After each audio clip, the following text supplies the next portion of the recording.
Ini di sini ada seputar cerita-cerita yang berbau-bau banyak Pak ya. Sering ya. Ujang Wistomi, siapa namanya? Udah banyak sih. Di Trans 7, di Antv sering-sering ditayang-tayangin di TV. Ini dengan Bapak siapa Pak? Dengan Bapak Sulaiman. Bapak Sulaiman. Oh, untuk ini apa namanya? Yang menjaga untuk masyarakat sini gitu ta? Masyarakatnya aja, masyarakat. Kalau yang penjaga sini ada sendiri. Iya. Jadi kalau namanya untuk aliran-aliran air yang dari mata air yang di sana, itu yang apa namanya menjaga itu masyarakatnya atau kerjasama dengan pemerintah loh Pak? Masyarakat sama pemerintah kerjasama. Ini kan air untuk warga. Mata air untuk warga, untuk air bersih lah istilahnya. Berarti semua yang di bawah untuk desanya sini, desa Pajajar. Desa Pajajar yang dari desa mana aja. Ngambilnya dari sini airnya. 321 dari sini juga. Ini dulu itu awalnya itu yang menemukan itu dari masyarakatnya. Ini petilasan Prabu Siliwangi di sini. Oh dulunya. Petilasan. Ada ini Pak, apa namanya kalau untuk sejarah buat ke apa namanya ke Prabu Siliwangi itu ada kemungkinan di sini airnya buat untuk mandi atau buat bersuci. Buat mandi. Sesuci. Oh. Biasanya buat pakai mandi. Kalau yang biasa ke sini Pak, ada nggak dari artis-artis atau mungkin dari banyak. Salah satunya dulu? Ya Dewi Persik, Atlet Bangun. Kemana? Banyak Pak ya. Kalau dari konon ceritanya sih di sini buat ini Pak ya, apa namanya kewibawaan atau gimana Pak? Iya. Gimana mintanya sih? Oh gitu. Ada mungkin yang nantinya bisa menjelaskan dari juru kunci atau kunci? Iya, ada juru kuncinya. Di sebelah sana kan ada. Yang di warung itu, samping warung. Ini di atas tuh. Oh di atas. Iya.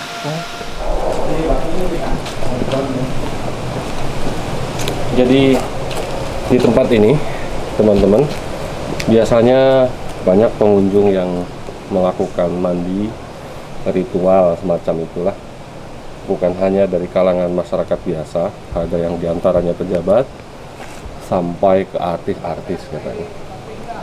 Namun yang menarik di sini, selain di sini memang ada sendang mata air utama yang mengalir ke bawah sana, jadi mata air buat masyarakat juga ya, selain pertanian. Di sini juga tempat yang memang karena ini sendang ya, selain sama masyarakat mungkin disakralkan, ini bisa saya katakan bahwa di sini ada semacam tempat, kalau saya gambarkan seperti perdesaan. Ini gerbangnya, tapi buat bangsa jin. Nah ini tepat di pohon ini sama ini. Ini sama seperti di mana? Di kemarin di air terjun Putri. Kalau di air terjun Putri itu semacam elektromagnetik ya. Kalau ini bukan. Ini bukan elektromagnetik, tapi sama seperti yang energinya kalau saya rasakan itu sama lah. Tapi biasanya yang begini memang identik dengan hal-hal yang makhluk selain manusia, yaitu makhluk halus, jin. Kalau yang kemarin itu murni dari alam. Memang kadang seperti di Alas Purwo itu ada beberapa titik yang memang mengandung elektromagnetik juga, sama seperti itu dari alamnya. Kalau ini bukan dari alam kita sebenarnya, tetapi dari alam mereka. Ya.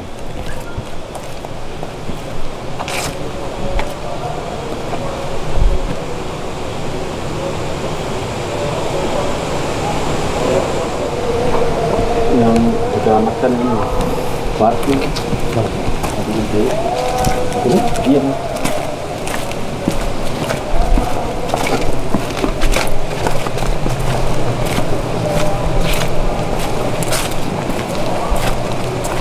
Airnya jernih banget ya. Iya, masuk aja.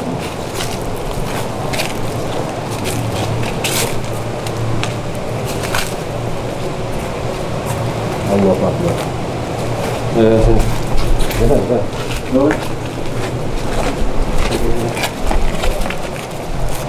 Ada yang menghuni. Apa? Ada yang menghuni di situ.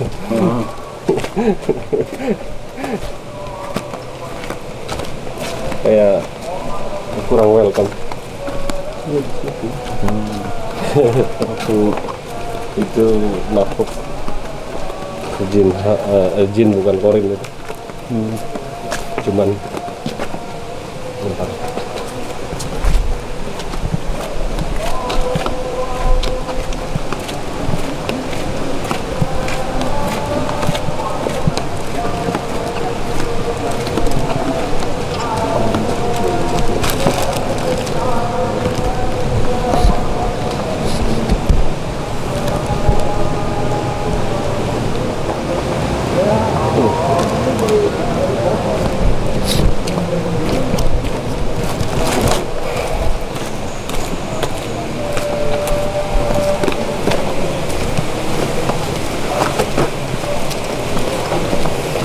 Itu jin yang di situ tuh kalau kita wujudkan dalam bentuk manusia misalnya, pakaiannya udah bukan pakaian ala mereka, pakaian ala kerajaan.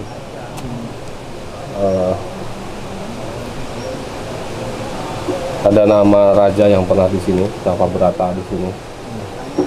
Kalau perkiraan saya kalau nggak di batu tadi itu di bawah pohon ini. Prabu Cakraningrat. Prabu Cakraningrat itu berarti, oh iya, beliau kan rajanya Raja Galuh yang diutus sama apa Pajajaran waktu itu. Kalau kerajaan Raja Galuh di sini gimana letaknya? Belum jelas sama sekali. Saya kaget. Sebenarnya sebelum kita ke sini tadi teman saya, teman apa ya, si Halimah itu dari bangsa jin. Saya suruh ke sini duluan. Jadi tadi dia sekitar jam 1:30 dia sudah di sini. Akhirnya informasi yang saya dapatkan dari dia, yang katanya dari sebangsanya di sini ya seperti itu. Jadi dulu di sini Prabu Cakraningrat, kalau dari golongan kita yang terkenal itu. Terus satu lagi ada Mbah Kuwu siapa gitu dari Cirebon. Bukan Mbah Kuwu Cirebon. Mbah Kuwu Ki Gede gitu panggilannya, lupa saya. Pernah di sini juga. Terus air ini katanya dulu sama Prabu Cakraningrat. Prabu Cakraningrat itu melakukan tapa di sini. Sebenarnya bukan karena airnya kan, tetapi karena memang di sini ada semacam portal ke dunia jin, ya kerajaan lah katakan. Berarti sama seperti di mana? Sibuntu ya. Sama seperti, saya curiganya ini masih satu. Ini pun sama seperti ada gerbang semacam itu, ada portalnya juga. Ada sama-sama pakai Ciremai. Mungkin. Berarti terus apa? Buat sebutan air di sini itu kata buat di bangsa mereka itu namanya Tirta Brata. Tirta Brata. Jadi mata air ini mereka nyebutnya Tirta Brata. Jadi air ini air yang dibuat orang yang mau mulai tirakat, mau mulai semedi, biasanya mereka akan melakukan pemandian dulu di sini, entah dari bangsa kita ataupun bangsa mereka. di batu itu kan? Mungkin di batu itu mungkin. Tapi airnya ya ini air ini. Kalau yang sebelah sana kan Yang paling rasional itu yang iya. Jadi ini portal ya. Kalau apa ya dalam dunia, dalam bahasa kita portal apa? Bahasa enak gerbang ya. Bukan berarti di sini koloninya berada di dekat itu, bukan. Itu udah beda waktu, beda ruang sama kita. Jadi jangan dianggap kalau di situ katakanlah ada portal begitu, itu satu ruang satu waktu sama kita beda. Kalau orang masuk ke situ udah lain waktunya, udah lain ruangannya. Dan apa ya, mata air seperti ini memang gini ya, jin itu sangat menyukai memang pertemuan dua arus air, terus diantara gelap sama terang, di lubang, itu paling disukai sama jin. Nah ini mata air kan, ini saya rasa kalau mata air ini ketemu dengan mata air sana, arusnya ketemu lagi begini, buat mereka itu luar biasa juga itu. Memiliki kekuatan sendiri. Iya, itu memiliki daya tarik sendiri buat mereka. Makanya kalau Buat sebangsa jin. iya, makanya sama Rasul kan kita tidak boleh duduk di antara pertemuan arus air, terus kencing di lubang, terus duduk di antara gelap sama terang, apalagi di bawah pohon yang sedang berbunga. Itu di dalam Islam sudah ada rambu-rambunya seperti itu. Berarti kita nggak boleh mandi di sana. Di mana? Saat itu yang kita Oh, nggak boleh. boleh aja. Maksudnya arus begini kan? Di sini sungai, ini sungai ketemu misal begini. Apa itu namanya? Pertemuan begini. Contoh laut sama air, muara yang begini. Nah, itu daya tarik juga. Misal sungai A sama sungai B ketemu jadi satu sungai, itu daya tarik juga. Nah, kalau ini misal, ini kan satu mata air, sana satu mata air, berarti kan dua. Ini kan otomatis di bawah mungkin ada pertemuan begini kan? Pasti ya. Ini kan jadi, katakanlah jadi parit lah ya, atau jadi sungai. Di sana pun sama seperti itu. Itu pasti ada dua pertemuan air gitu. Ya buat mereka yang seperti itu ya istimewa juga. Terus kalau di sini kan ada petilasan Prabu Siliwangi dan sebagainya. Ada tulisan petilasan Prabu Siliwangi. Tapi tadi dikatakan yang pernah betapa di situ adalah Pangeran Prabu Cakraningrat. Itu kan bukan Prabu Siliwangi, itu kan Raja Galuh. Iya. Nah, kenapa kok di sini dikatakan Kadang petilasan ini, Prabu? ya bisa jadi Prabu Siliwangi pernah ke sini. Soalnya Pajajaran itu kan pernah, kita jangan Ya. bicara Pajajaran dulu ya. Kita bicara Galuh Sunda dulu, atau Sunda Baru. Kadang orang simpang siur, pikirannya ini kerajaan Sunda Galuh itu bukan Pajajaran, padahal Sunda Galuh atau Galuh Sunda itu kan gabungan kerajaan dua itu jadi Pajajaran kan begitu. Terus raja pertama itu memang Prabu Jayadewata. Dan akhirnya pas dinobatkan 1482 beliau mendapat gelar Sri Baduga Maharaja Prabu Siliwangi atau Pangeran Jayadewata. Nah, kadang orang simpang siur, Prabu Siliwangi itu yang mana? Prabu Jayadewata, Pangeran Jayadewata kah? Atau Prabu Wangi? Atau yang di bawahnya? Prabu Wastu Kencana? Atau yang di bawahnya lagi? Atau di bawahnya lagi Susuk Tunggal? Ini kadang simpang siur itu. Jadi yang di sini tuh Ya bisa jadi karena kesini. ya memang Pajajaran kan, sorry tadi ada yang tertinggal. Pajajaran kan pernah ganti-ganti ibu kota. Iya. Di Kuningan pernah, di Sumedang pernah. Nah itulah. Nah kalau Kuningan ke sini kan dekat, ada masih satu daerah. Ini bisa jadi pernah ke sini, wallahu a'lam. Yang jelas kita datang ke sini ya selain untuk zikir alam, mengingat kebesaran Tuhan melalui kreasinya seperti ini, ya kita mendapatkan banyak pelajaran selain ilmu pengetahuan yang biasa, tapi ilmu pengetahuan yang lebih tinggi. Ngomong-ngomong, kok saya jatuh di mana tadi?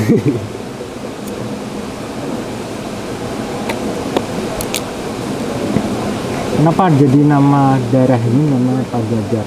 Apa mungkin karena Kurang tahu. dulu pernah dilewatin gitu, sama mungkin dulu Prabu Siliwangi pernah di sini, akhirnya Prabu Siliwangi jadi raja di Pajajaran, di sini Pajajar gitu, mungkin. Allah alam. Kalau ke situ saya nggak tahu ya. Tapi dari Halimah tadi ngomong saya begitu. Maksud saya kenapa Halimah kesini duluan, biar dia ketika kita datang ke sini dia langsung ngasih informasi. Sini begini. Kita tinggal melihat lokasinya saja. Tadi sempat kaget saya di dalam sana ada sosok jin besar ya. Berdiri nunggu apa duduk? Awalnya nggak ada, tiba-tiba keluar dari balik batu kan, kaget saya. Oh, jadi langsung ini. Satu jin yang menghuni batu itu. Mungkin yang jaga di situ. Ya sebenarnya di sini banyak ya penghuni di sini, tapi ya wajar, kita kan hidup berdampingan. Apakah setiap tempat, contohnya ada kan di sini banyak pohon-pohon yang kayak batu-batu, terus ada beberapa tempat yang kiranya menurut saya ini tua gitu loh. Titik-titik lah, contoh kayak batu yang itu. Terus pohon ini dua ini itu menurut Saman ada nggak yang menjaga atau yang mendiami tempat itu, titik itu? Kalau begini kan wilayah. Oh, wilayah. Artinya contoh desa lah, ini masuk desa wilayah, desa Pajajar. Berarti wilayah Pajajar. Dalam manusia. Ya. Begitupun dalam dimensi jin pun sama seperti itu. Akan tetapi begini, kadang kita salah membayangkan mana wilayah jin, mana wilayah kita, seolah-olah di sini wilayah kita, wilayah jin pun sama gitu. Padahal beda ruang. Paham nggak? Ya. Bisa jadi pintunya di sana tadi, ruangannya sampai ke sini bisa sini jadi. juga gitu. Oh, ya. Jadi jangan dipersepsikan atau jangan diasumsikan. Saya duduk di sini misal, ini pun wilayah mereka sama seperti ini, tidak. Kita beda ruang waktu sama mereka, beda dimensi. Oleh karena itu kita melihat mereka pun susah. Jin menunjukkan diri pun kalau nggak punya kemampuan susah juga sama.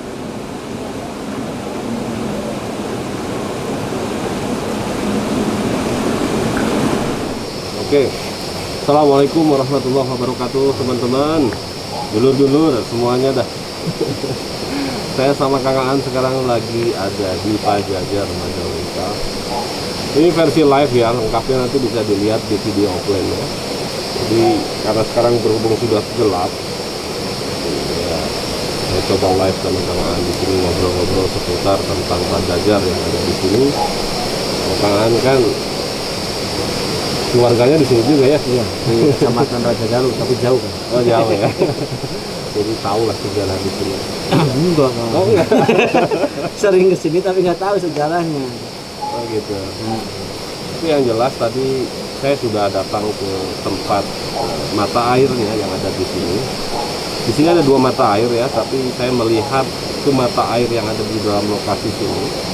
Kenapa? Karena ada ketertarikannya sendiri. Ternyata di sana setelah saya cek, memang mata air di sini tua, terus mengalami beberapa fase dari kerajaan A, kerajaan B, dan ternyata salah satu raja dari Raja Galuh, kerajaan Raja Galuh, bukan kerajaan Galuh ya, kerajaan Raja Galuh yang ada di Majalengka ini, seorang rajanya pernah melakukan tata berata di situ, yaitu Prabu Cakraningrat. Di sini pun tadi ada semacam petirasan-petirasan ya, tapi saya tidak tahu apakah betul petilasan itu petilasan dari Prabu Siliwangi atau bukan. Soalnya Prabu Siliwangi ini simpang siur, kadang-kadang orang beranggapan Prabu Siliwangi ada 8, ada berapa gitu. Tapi yang saya pahami yang namanya Prabu Siliwangi itu adalah Sri Baduga Maharaja Prabu Jayadewata, adalah Prabu Siliwangi itu yang dinobatkan di Pakuan Bogor pada tahun 1482 sampai meninggalnya 1521. Beliau adalah putra dari Prabu Dewa Niskala, cucu dari Prabu Niskala Wastu Kencana, yang tidak lain adalah turunan dari Prabu Wangi. Jadi ada yang beranggapan bahwa Prabu Siliwangi itu artinya Prabu yang menggantikan buyutnya itu Prabu Wangi yang waktu itu gugur di medan perang Bubat melawan Majapahit. Jadi Prabu Jayadewata itulah Prabu Siliwangi. Ada juga yang beranggapan semuanya dari turunan Prabu Wangi itu adalah Prabu Siliwangi. Wallahu a'lam bishawab. Apa yang menarik di sini menurut saya? Iya, jadi menariknya di Padadar ini banyak artis yang datang. Artis-artis yang datang. pernah ngintip juga ya? Pernah ngintip Dewi Persik sama salah satu pejabat Cirebon, yaitu Pak Sunjaya. Pernah di sini, Pernah ke sini, mandi di sini. di sini.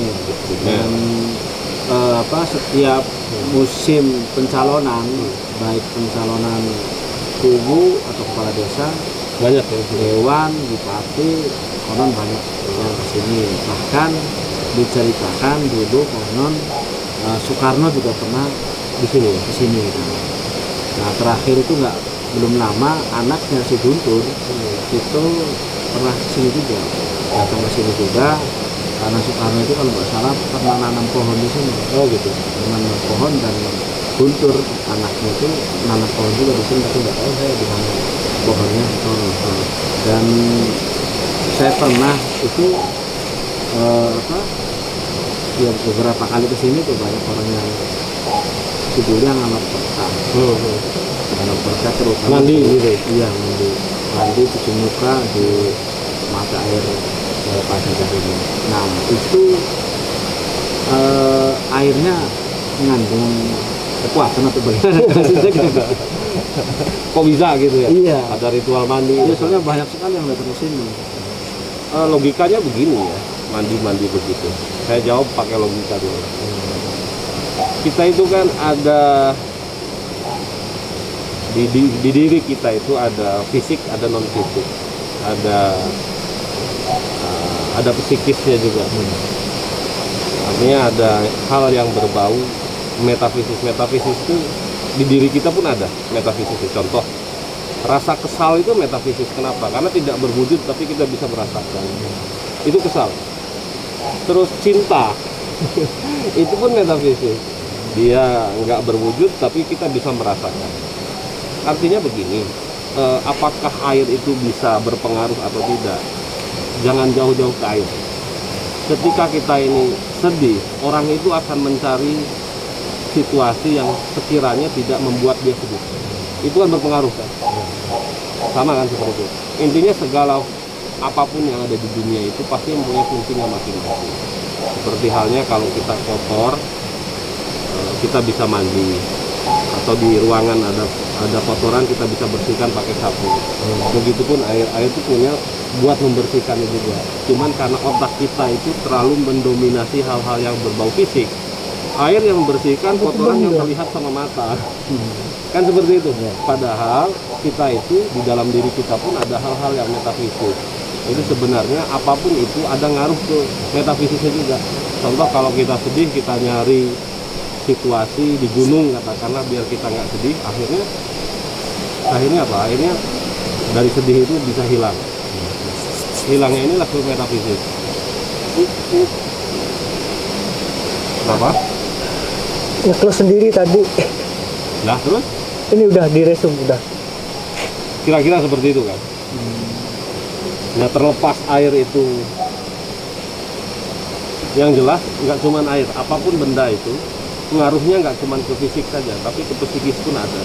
Kalau kita mencermati, kalau kita sadar akan dua hal tadi, bahwa kita manusia yang mempunyai ruhani juga, kejiwaan, mempunyai metafisis juga, artinya apa? Segala sesuatu yang kita kenakan pun itu akan mengaruh ke metafisis kita. Contoh kalau saya pakai baju ini kok saya nggak pede, tapi kalau pakai baju ini saya pede. Artinya apa? Artinya di situ ada hal dari hal yang fisik itu mengaruh ke hal yang metafisik. Begitupun air yang ada di sini. Kalau saya logikakan yang paling mudah seperti itu. Akan tetapi air, apalagi di dalam Islam, air itu selalu dikaitkan dengan hal-hal yang berbau rezeki, kehidupan, makanya tadi disebut, nah oleh bangsa jin yang ada di daerah sini, mata air ini ternyata disebut Tirta Brata namanya. Nah, Tirta itu bahasa Sanskerta, air jadi. Nah, Brata itu apa saya nggak tahu. Dan ternyata di ujung sana memang ada semacam portal yang digunakan untuk makhluk semacam itu, makhluk jin, tepatnya di dekat mata air tadi. Nah, kalau petilasan tempat orang-orang besar itu bertapa, mungkin yang batu itu mungkin ya. Tadi ada batu kan yang batu besar itu. Mungkin di situ. Akan tapi begini, jangan diasumsikan bahwa di situ portal, katakanlah portal ke dunia jin itu satu ruang sama kita. Kita berbeda dimensi. Begitu kita masuk ke portal mereka, artinya ruang sama waktu kita sudah berbeda gitu. Bukan berarti tempatnya di situ, bukan. Tetapi memang di situ ada portalnya. Kira-kira begitu kan? Berarti ini kan dalam tradisi NU itu kan saya sering menyaksikan, bahkan juga saya melakukan kan. Jadi kalau ada air minum bekasnya kiai, saya minum kata selama orang tua. ada keyakinan nih, sama pakai baju tadi pede nggak gitu, pakai baju, oh saya pede pakai baju, kenapa enggak? Itu kalau dalam istilah kita itu tabarukan, kita mencari berkah, ya kan? Ya, berarti kurang lebihnya sama seperti itu. Tapi ada orang yang tidak mempercayainya. Ya tepatnya kalau saya asumsikan, saya kelompokkan itu seperti orang yang pakai baju A, dia pede pakai baju A, orang ini nggak pede gitu. Kalau kita pede, kenapa enggak? Ya nggak apa-apa, itu dikembalikan ke dirinya masing-masing. Selama itu tidak menduakan Tuhan, dan selama itu hanya media atau wasilah, nggak jadi soal. Oke, segitu saja. Nanti versi fullnya bisa dilihat di video offline-nya, entah di channel Jejak Malam Official atau di channel pribadi saya, channel Al-Rudi. Oke kan, gitu aja kan. Masih kurang lebihnya mohon maaf. Sampai jumpa lagi nanti. Wassalamualaikum warahmatullahi wabarakatuh.